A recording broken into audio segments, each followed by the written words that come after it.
«15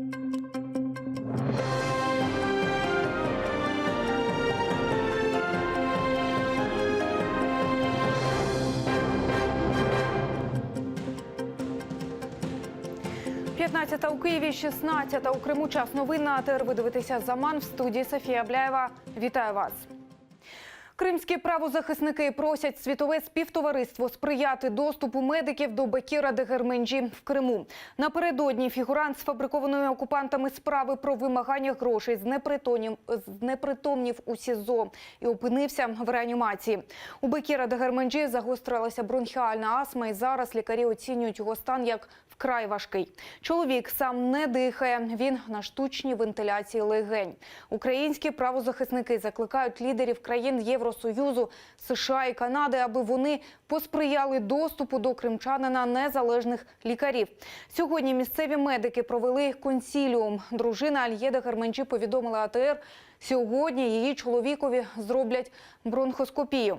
Стан чоловіка порівняно з учорашнім днем трохи покращився. Родичам навіть дозволили принести йому спеціалізоване білкове харчування. Щоправда, ніяких прогнозів лікарі досі не роблять. Состояние не меняется, оно тяжелое, он находится на вентиляции легких. Что сегодня был врач, который делал бронхоскопию, был кардиолог. Вот,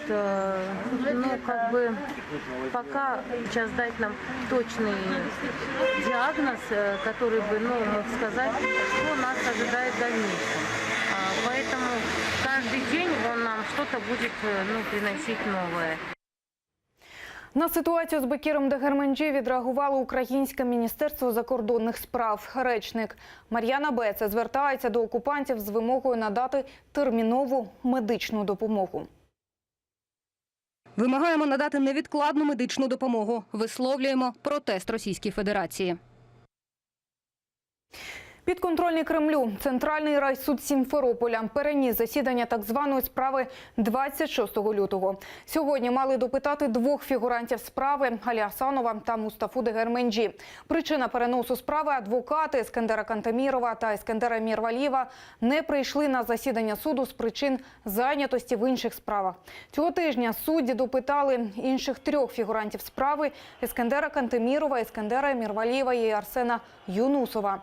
Їм усім закидають участь у масових заворушеннях під час мітингу за цілісність України під стінами Кримського парламенту 26 лютого 2014 року. Під час допитів у суді кримці заявили, що на мітинг прийшли добровільно, як тільки дізналися про нього із соціальних мереж. Сегодня заседание не состоялось в связи с тем, что адвокат Амельченко участвует в другом судебном заседании и не смог явиться сюда. В результате этого заседание отложили. Следующее заседание будет 18 декабря, это в понедельник, в 11:00. Единственное, хочу добавить, что 18 числа по всему Крыму также будет около 55 административных заседаний. И поэтому, как это будет, сможем ли мы приехать на заседание, смогу ли я приехать, еще мы не определялись. Фігурантів Ялтинської справи Хізбут Тахрір сьогодні етапують з Криму до Ростова-на-Дону. І вже там суд розпочне розгляд їхньої справи по суті. Про це повідомляють правозахисники. І за їхньою інформацією, вестимуть Ялтинську шістку із Сімферополя до Ростова через Краснодар. Торік, 11 лютого, російські силовики затримали 4 кримчан – Мусліма Алієва, Енвера Бекірова, Вадима Сирука та Емір Усеїна Куку. А 18 квітня ще 2 – Арсена Джепарова та Рифата Алімова.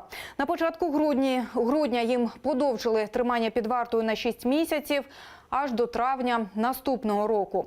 6 кримчан окупанти звинувачують у членстві в організації Хізбут Тахрір, що в Росії назвали екстремістською і заборонили. Краснодарський суд у Росії продовжив арешт українця Павла Гриба до 4 березня. Про це повідомив батько бранця Ігор Гриб. Як відомо раніше, сестра Павла Гриба звернулася з листом до Ради Європи. Дипломати мають побачити, як почувається Павло Гриб за ґратами. Бо до нього і досі не потрапили українські лікарі. 19-річного Павла Гриба ще наприкінці літа викрали російські силовики на території Білорусі. Хлопця таємно вивезли до Краснодара і вже там родичі знайшли його у СІЗО. Українському бранцю ФСБ сфабрикували справу про тероризм. Павлу Грибу закидають планування підриву однією зі шкіл Сочі.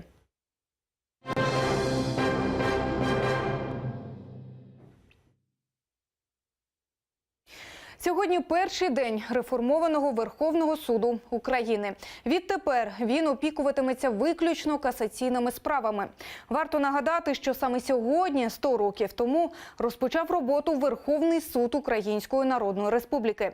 Наступним кроком, за словами президента Петра Порошенка, буде створення антикорупційного суду. Відповідний законопроект очільник держави до парламенту обіцяє подати вже наступного тижня. Старт роботі нового Верховного суду під час урочистого заходу дав особисто президент України. Він назвав символічною саме цю дату, адже 100 років тому розпочав роботу Верховний суд УНР. За його словами, день запуску Верховного суду має увійти в історію. І сьогодні вже ні в кого не виникає сумнівів, що такі принципи, як верховенство права, компетентність, незалежність та неупередженість і, безумовно, відповідальність є основою не тільки справедливого суду, але є основою правової держави України. Незалежний суд є гарантією нашого суверенітету. Місяць тому 115 суддів нового Верховного суду склали присягу. У структурі Верховного суду є Велика Палата, Касаційний адміністративний суд, Касаційний господарський суд, Касаційний кримінальний суд і Касаційний цивільний суд. 30 листопада головою Верховного суду обрали Валентину Данішевську. Вона пообіцяла зробити все, аби її відомство було незалежним. Ми розуміємо, що незалежність – це велика відповідальність. Передусім, це відповідальність перед суспільством. Ми повинні переконати людей своїми рішеннями, що суд в Україні є. Президент наголосив, що запуск роботи нового Верховного суду – це лише початок судової реформи. Він анонсував ліквідацію діючих і створення нових апеляційних і місцевих судів та заявив про готовність внести до парламенту законопроект про антикорупційний суд. Я сподіваюся, Верховна Рада нарешті наступного тижня розблокує ситуацію з антикорупційним судом, відкликавши зареєстровані законопроекти, які є неконституційними. Наступного тижня я внесу зазначений законопроект на розгляд Верховної Ради. Глава держави впевнений, що створення антикорупційного суду завершить формування антикорупційної інфраструктури і дозволить ефективно боротись з корупцією у державі. Оксана Гуцул, Ельдар Ісматов, Заман, АТР. Делегати парламентської асамблеї Ради Європи від 19 країн підписали жорстку декларацію про спроби повернути Росію в асамблею без виконання нею резолюції ПАРЄ. Про це повідомив голова української делегації Володимир Ар'єв. Якщо Росію повернути в ПАРЄ без виконання нею резолюції організації, це підірве авторитет Ради Європи і може викликати ефект доміно, застерегли підписанти. Також в декларації представники 19 країн висловлюють співчуття через те, що певні сили в Раді Європи намагаються відновити делегацію Російської Федерації в асамблеї безумовно. Свої підписи під документом поставили представники Данії, Естонії, Грузії, Німеччини, Ірландії, Латвії, Литви, Люксембургу, Мальти, Молдови, Нідерландів, Польщі, Португалії, Румунії, Словенії, Іспанії, Швеції, Великобританії та України. Нагадаємо, Росію позбавили голосу в ПАРЄ у 2014-му через анексію Криму і конфлікт на Донбасі.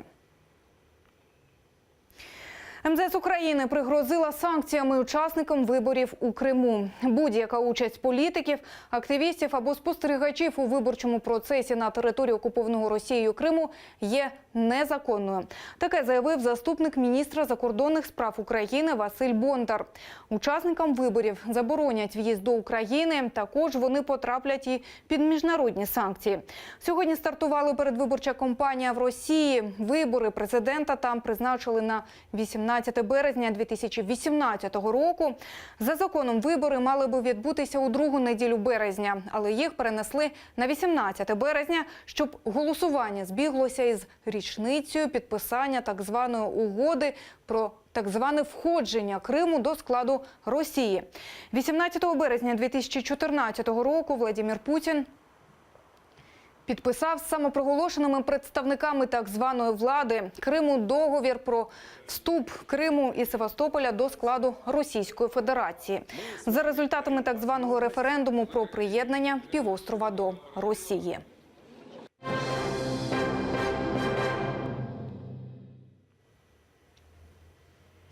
Акція протесту під посольством США. Палестинська діаспора та представники арабських громадських організацій зібралися біля американської амбасади. Вони не згодні з рішенням президента Сполучених Штатів. Дональд Трамп напередодні заявив, що Єрусалим – це територія, що історично належить Ізраїлю. І саме там, а не Тель-Авіві, має знаходитися столиця країни. Відтак, США збирається перенести своє посольство до Єрусалиму. За акції наживо з нами наша Дарина Іванютенко. Дарино, розкажи. США більше 200 людей, вони кричать гасла «Геть руки від Єрусалиму» та «Не дозволимо забрати нашу столицю». Нагадаємо, в 47-му році Єрусалим був визнаний міжнародною столицею через наявність там великої кількості різних святинь, різних народів. В 47-му році Ізраїль окупував Східний Єрусалим, після чого через 20 років міжнародна резолюція ООН була прийнята, якою засудила окупацію Східного Єрусалиму Ізраїлем, та було остаточно прийнято рішення про Єрусалим як єдину столицю Ізраїлю. Люди кажуть, що живуть вже багато років в Україні, але не залишають своїх людей, своїх родичів, які зараз живуть в Єрусалимі, та просять передати своє звернення до президента США через посольство США в Україні. Ми будемо залишатись тут та розкажемо вам більше в наших наступних випусках. Дякуємо. Це була наша Дарина Іванютенко. Це остання новина на цей час. Більше розкажуть мої колеги вже менш ніж за годину. Залишайтеся з нами.